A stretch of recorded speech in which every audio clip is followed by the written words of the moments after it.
And let's focus on what this week's announcement from Joe Castiglione means for Oklahoma football. Not to say all the other sports aren't important at OU, but let's be real. We focus on Sooners football on here. They are getting prepared for the revenue sharing era of college football. And the interesting thing is, no one really knows what that's exactly going to look like. They've got a good idea, but with the House settlement, you still don't really know what exactly is going to be in place there. But this new model that they are shifting to, it's all about putting an efficient structure in place to succeed in the new era of college football. And basically, the way that I have understood it, as it's been explained to me over these last couple weeks, is that they are building an NFL front office. Now you've got former AT&T CEO Randall Stephenson. His role in this is interesting. Clearly, the guy knows how to run a giant organization.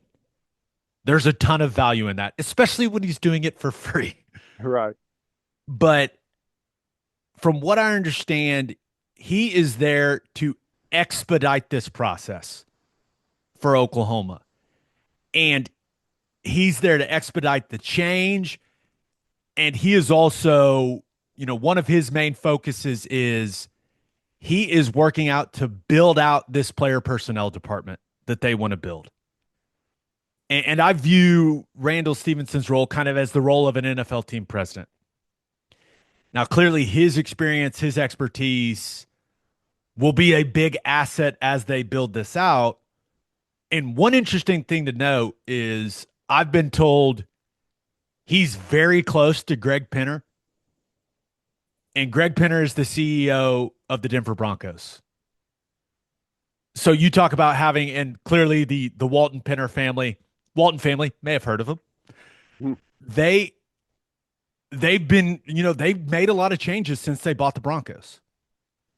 And so Stevenson's got that resource to turn to go, hey, how are you guys doing this?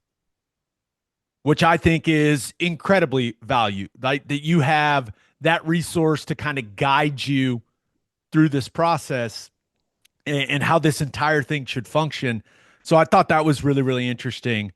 But from from what I've been told, once Stevenson helps OU kind of guides them through this initial process and building it out initially, I think he then takes some type of advisor role with like managing the big picture as his main task. He's not going to be the day-to-day decision maker, Ted. He's going to be once they're through this initial process of getting things put in place, he's going to be kind of an advisor and help them with how the thing runs as a whole. Does that make sense? Yeah. No, yeah, it makes a lot of sense. The GM role is going to be critically important. Yeah. That's going to be more of your day-to-day type of stuff. I'm going to keep saying, from what I've been told, it sounds so douchey, but it's just how you have to frame it. The GM is going to be the person that's going to be interacting with all the other areas of the organization day to day, just like it is in the NFL. So even though Randall Stevenson's going to be kind of this team president overseeing everything, the GM is the person that's going to, in my opinion, be the most critical person in the organization, other than Brent Venables. Like those Right. two working side by side, that relationship and how they touch every part of the organization is, it's key. It's going to be critical.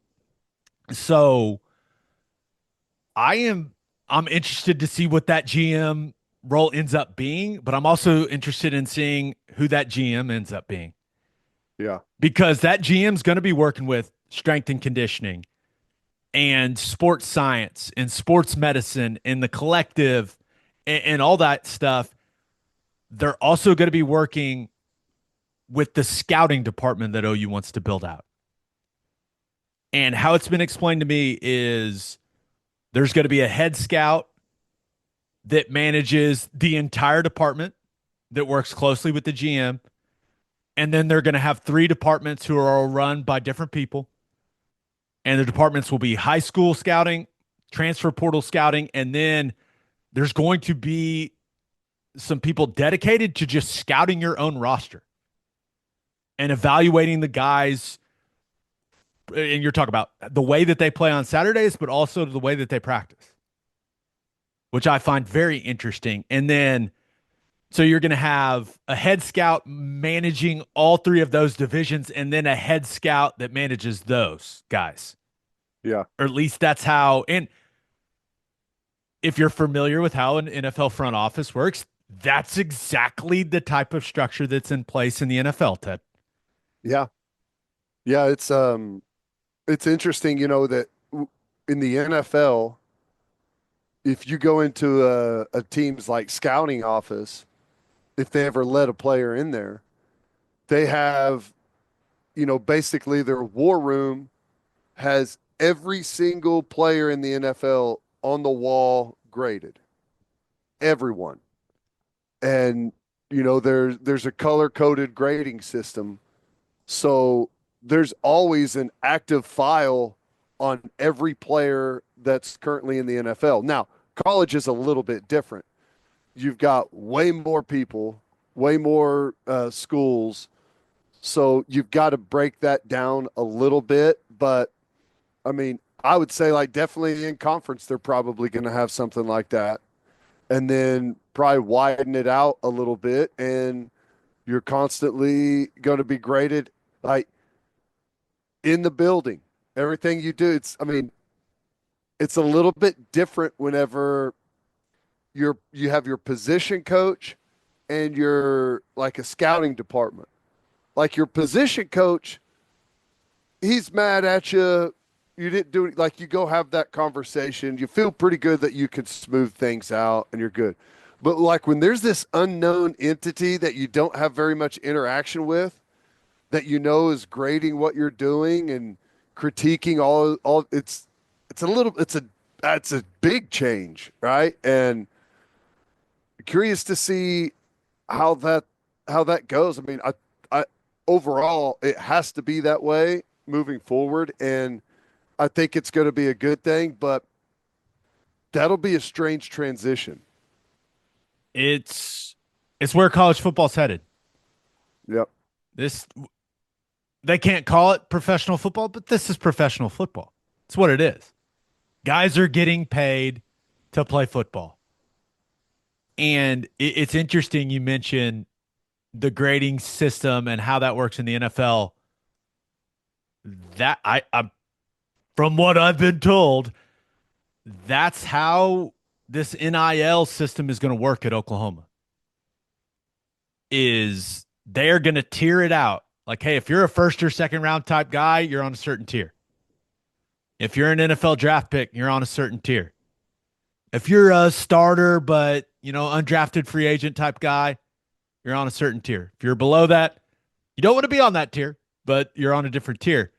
And then NIL payment structures will be dependent on what tier you are at. And that is determined by the general manager in the scouting department, not by your coaches, which is interesting because I think a lot of this structure is, and these changes that OU's making,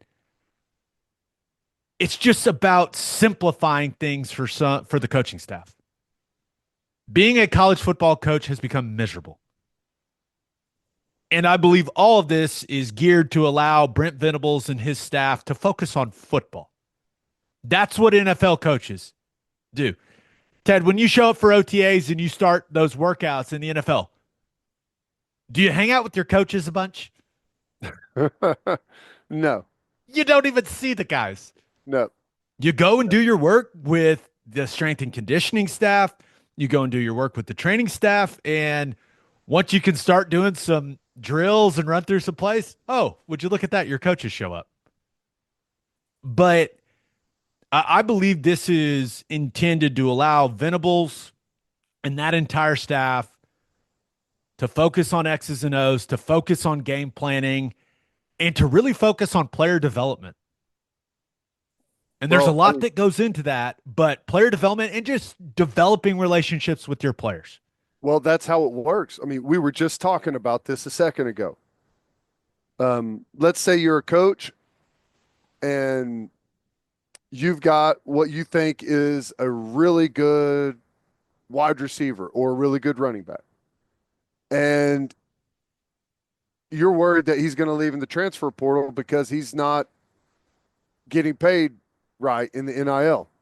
Well, you look at the tier sheet and the scouting department has him below where you think he should be. Well, guess what? You better find a way to get those guys the ball, right? If you think those are going to be your best players, you better find a way to showcase them to where it shows out and they do get a higher tier grade. It's always been one of my complaints about college football is the dedication to running the scheme or the system and not just finding ways to get the best players the football. That this could change some of that. I I'm with you. It's going to be, and let me make something clear. The coaches are still going to have a big influence on what the roster looks like. Oh Just yeah, like in the NFL, right? That ultimately got to work together. The GM is the decision maker. The scouts bring, their evaluations in. The coaches are going to clearly have their opinions about what the roster should look like, but it's all about all of those people working together at a high level to identify, bring in, and then retain the right players for OU. But I do think big, one of the big goals of this is to let the coaching staff focus on ball. Yeah, Which, if I was a coach and I was being told that, like, hey, someone else is going to handle all of this other stuff, you know where I'd want to coach? I'd yes. want to coach in Oklahoma. That sounds great. You mean I show up and I just get to interact with my guys and coach and not have to worry about NIL and school and all this stuff? Yeah, sign me up. Sign me up to be in that type of organization in college football. I tweeted about this, and what the best way to put this is there are some dudes interested in being OU's GM. I'm talking high ranking people in NFL front offices. There were a lot of people blowing my phone up. I did not anticipate that coming. And because Castiglione mentions building out a front office, there are several guys that are NFL scouts that I've developed relationships throughout the years with that hit me up going, hey, what's the deal with what's the scouting department going to look like?